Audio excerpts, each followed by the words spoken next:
تیسری بات حضرت سے جا کر کان میں سمجھ لیجئے گا، میں نہیں بتاؤں گا، دخول حشفہ، بس اتنا کہہ دیتا ہوں، دخول حشفہ۔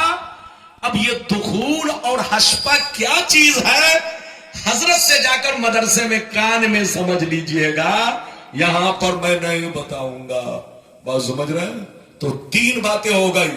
چوتھی بات، جب عورت کے MC کا خون بند ہو جائے، مدت پوری ہو جائے تو نہانا فرض۔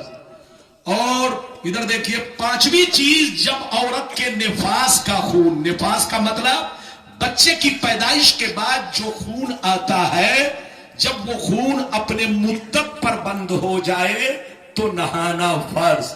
یہ 5 باتوں سے نہانا فرض ہے، تو جس پر نہانا فرض ہے وہ آدمی ناپاک ہے، مسجد میں نہیں جا سکتا، قرآن نہیں پڑھ سکتا، قرآن کو چھو نہیں سکتا، سجدہ تلاوت نہیں کر سکتا، مسجد میں قدم نہیں رکھ سکتا۔ ادھر دیکھیے، اس کے لیے مسجد میں جانا حرام، نماز پڑھنا حرام، قرآن چھونا حرام۔ ادھر دیکھیے، بات سمجھ میں آ رہی ہے؟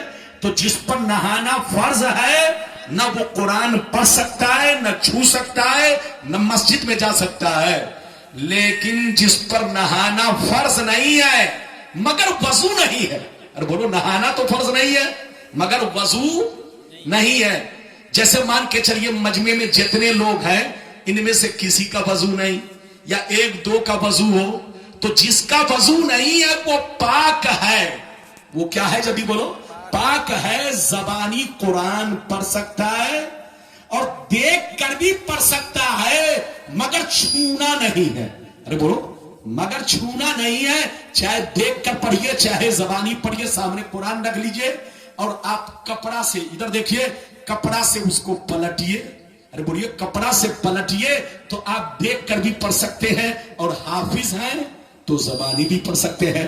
تو زبانی قرآن پڑھنے کے لیے یا دیکھ کر پڑھنے کے لیے وضو ضروری نہیں ہے۔ ہاں، اگر سجدہ تلاوت آ گیا تو پھر وضو کرنا فرض ہو جائے گا۔ یہ مسئلہ تھا۔ اب پڑھ لیجئے الحمد شریف آہستہ آہستہ، پھر کبھی آؤں گا، آپ پوچھیں گے تو بتائیں گے۔ ہاں، الفاتحہ۔